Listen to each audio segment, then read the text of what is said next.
Welcome to Detroit's Darkest Times. This is episode 256. Today we're going to talk about Venezuela.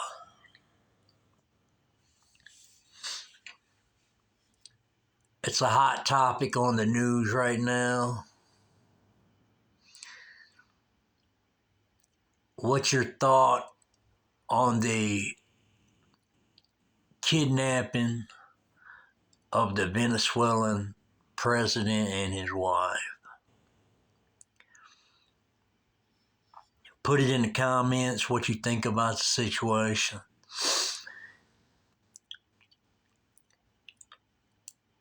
And I just was amazed of how the operation went down, where they actually flew to another country, broke in the mansion,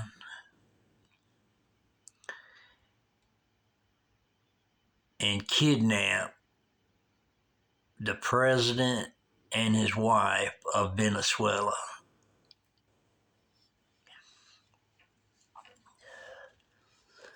So my thought right off is they got some strong accounts against them for them to make that move like they did. But they're pleading innocent on all counts.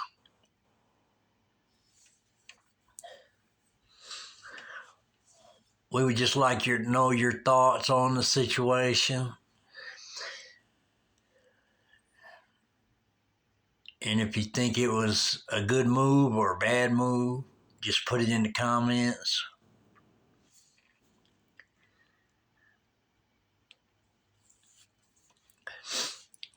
But that's one operation of many that's happened in the past.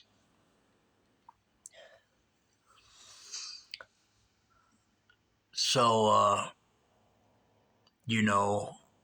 my thoughts on something like that is it kind of makes me think back to the hood. And the reason I'm saying that, because in some hoods, you got houses or apartments or whatever, and they got armor guard on the windows, armor guard on the doors and all that. These people doing that these days, they just need to take that off. They just basically putting their own self in jail. Because if the government can go to another country, fly in there, break in somebody's mansion, snatch them out, bring them back to the U.S. and all that, the people in the hood don't have no chance.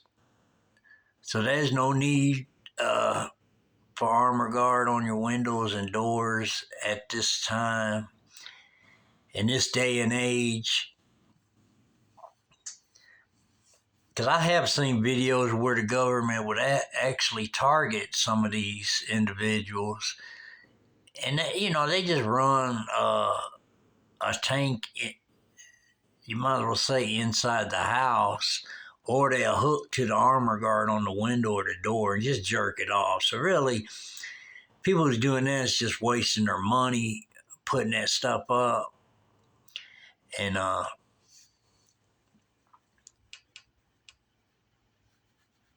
but that's just what makes me think of that scenario when I see them go over to another country and just, actually this guy lived on a military base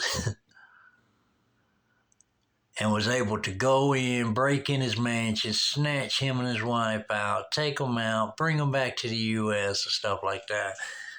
So, it just made me think about the people in the hood that, I don't know if people still doing this today or not, but I'm just talking about years back. A lot of people used to do it. They used to put armor guard on the windows and on their doors and all that. So now that you see things like that take place, don't waste your money doing that, because if they want you, they coming for you, you know. And if you do something like that, that's just gonna do more damage to the place you live. And if you don't own the place, it just does a lot of damage for the place you live that falls in the hands of somebody else. So I know that people have seen that, and you just got to know, if the government wants you, they're coming to get you regardless. I don't care if you got armor guard on your house or on your doors, or you live on an army base, or you got a lot of guards in your neighborhood or anything like that. That makes no difference. If they want you, they coming for you, and they're going to get you. So I'm just adding that in to this story because I'm just saying, for people who's been wasting money on like putting armor guard up for the doors and the windows and stuff, just save your money. Don't even waste your time with that, because seeing that operation, you know, you would be just wasting your money if you're doing that today. Not saying anybody is doing that today, but they used to do it back in the days, like in the 80s and stuff like that.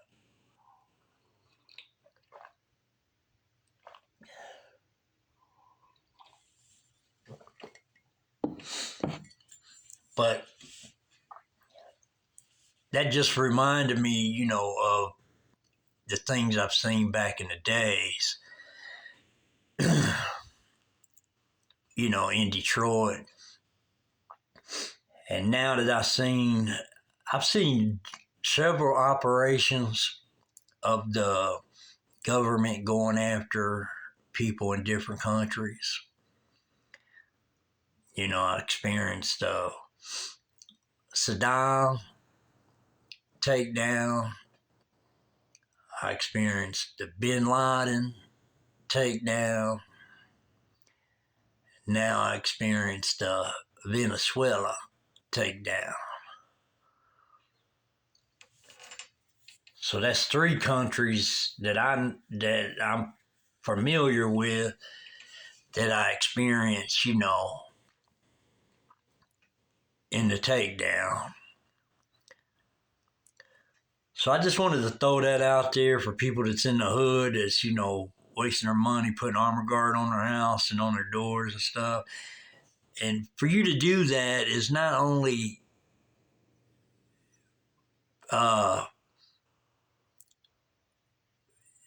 putting a spotlight on you, because these days and time people don't do that. So if you do, and if you are doing that, that's just a red flag to say, hey, I'm over here. When they see that putting armor guard on your house and all that, it's just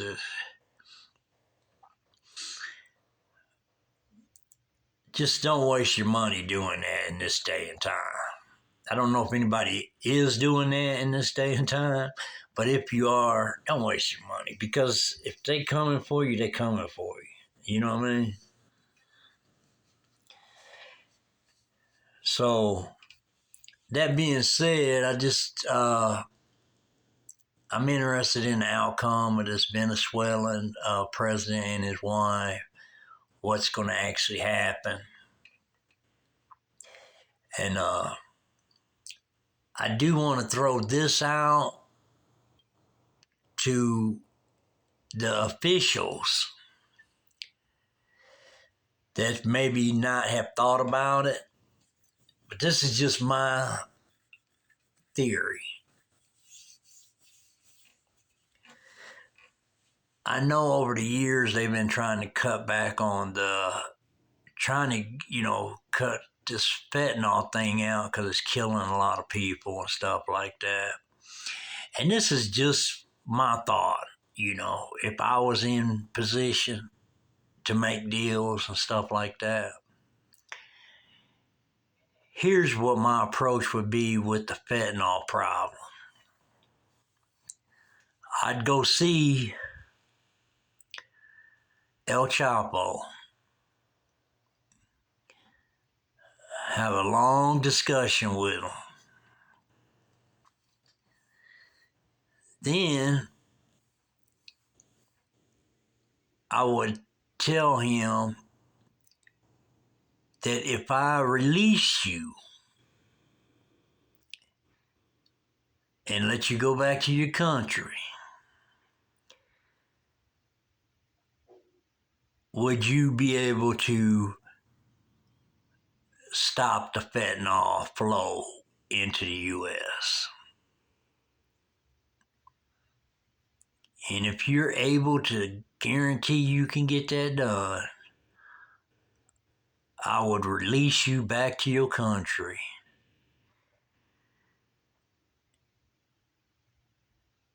And if you think about it, this is just to the government officials here, this part is. If you think about it, it'd be well worth letting that guy go. If you can, because I really think, and I'm just a regular civilian, but I really think that my thought is, I really think he could make this thing stop. And who knows, this thing could have been created because y'all got El Chapo locked up. You know what I mean? So it's just my thought. I just figure, when I have a thought about something that I think it work, I throw it out there, no matter if it's to my audience or to government officials or, who's got the power to make this happen or thinks it might be an ideal, it might be a strategy, it might be a good approach. That's just my thought on it. I really think if you sit down and have a long discussion with him, I could almost put money on it that he can make that fentanyl thing stop. You know what I mean? With the releasing him back to his country, Because if you think about it, the fentanyl is killing so many people that if he can make this stop, that would actually be his payback to the United States for all the wrong that he's done.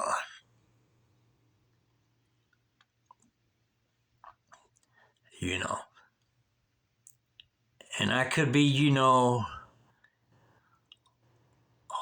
walking the plank on this one, but that's just my thought, and I really believe that this man can make that happen.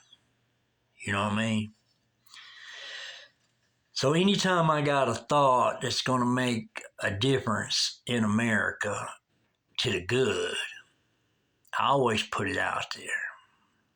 And if I got a good thought for just my regular audience, I always throw it out there, And I just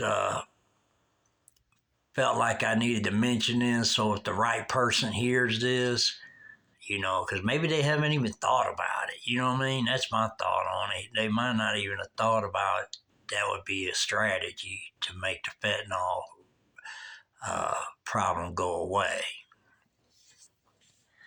But if I was in charge and I was calling the shots, that would be my strategy with El Chapo. And because there's just got to be something done. And I always see that over the years where the American government releases people, makes deals with other countries and stuff. So El Chapo's no different. You know what I mean? That's the way I look at it. And I just feel like if you, the government officials have a long discussion with El Chapo and see if he's capable, which just my thoughts, I don't even know El Chapo, but my thoughts is he is capable. But anyways, if he's capable of stopping the fentanyl from coming into America, into the U.S., that he could be released. And I really feel like that would be a real good trade to save thousands and thousands and thousands of lives. You know what I mean? But the right person would have to hear this video, and because my thought on it is they haven't thought about that. You know, they're doing a lot of things to try to prevent the fentanyl problem, but I don't think they've thought about it, to be honest with you. And here at Detroit's Darkest Times, that's just our thought.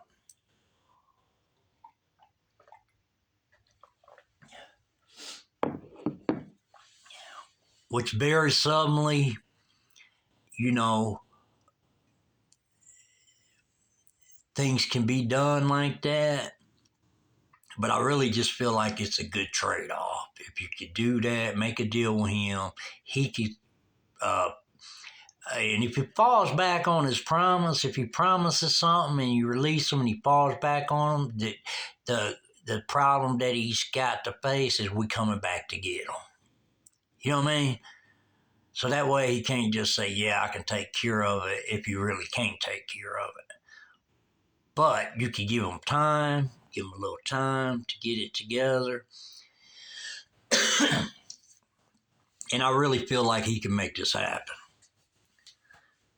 with the fentanyl problem, you know.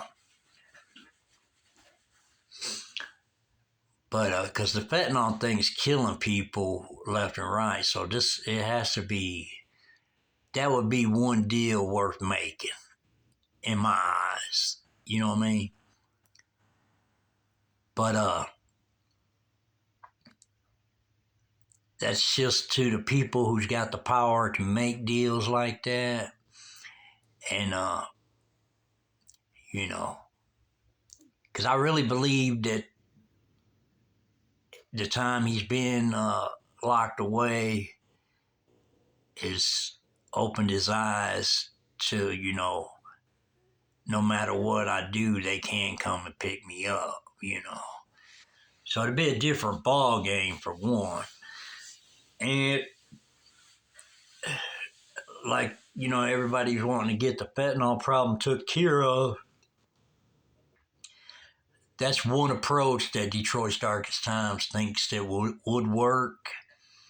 And, you know, sometimes you got to give a little to take a little. And the government knows that. You know what I mean? Sometimes you got to give a little to take a little. You know, so, or vice versa.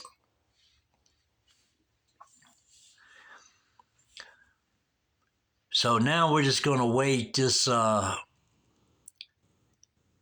Venezuelan thing out and see what becomes of this couple, you know. But we'd really like to hear everybody's comments. Throw them in there, put them on notifications, whatever you think you want to do. And,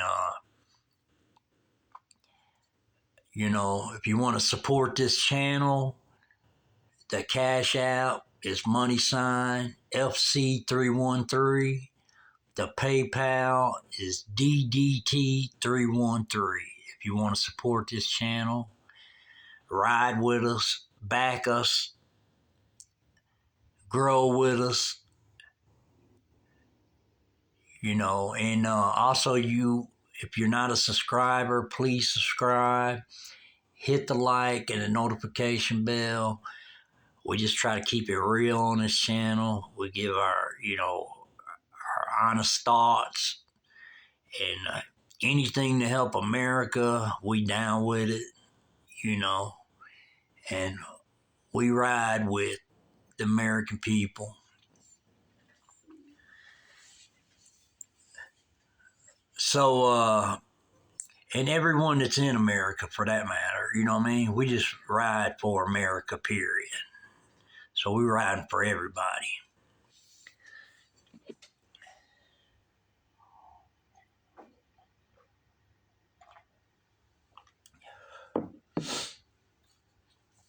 But that being said, I just wanted to speak on the Venezuelan situation, uh, put a message out to, you know, the hoods, and which they see what I see, so it ain't like it's, you know, but, you know, that's just what the situation is, you know. And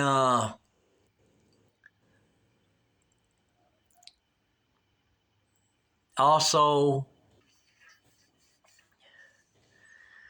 uh, speaking on the fentanyl situation, you know, here at Detroit's Darkest Times, we think that that would make some huge progress if, you know, they was willing to make a deal with El Chapo and things like that, you know. And the people who might listen to this say, "Man, that guy's crazy" or whatever. But you know, it's, you know, the way we look at it is something's got to be done. You know what I mean? And we like that with the homeless people.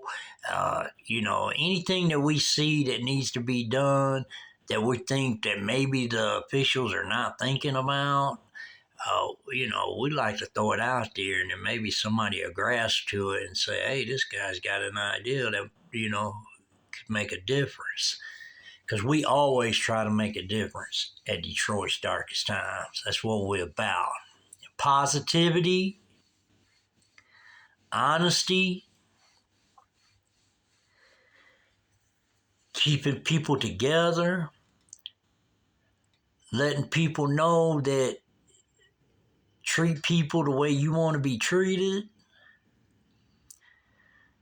help somebody when they need help if you're able to help, and just this year, just make this a better year for you, your friends, your family, the people around you that you see in public.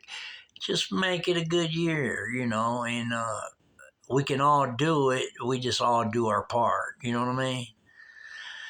So that being said, that's it. And we're going to stop this right here. But just remember, be a part of Detroit's Darkest Times. And we put out information that might help. If you just move on it, act on it, you can make a difference. We out.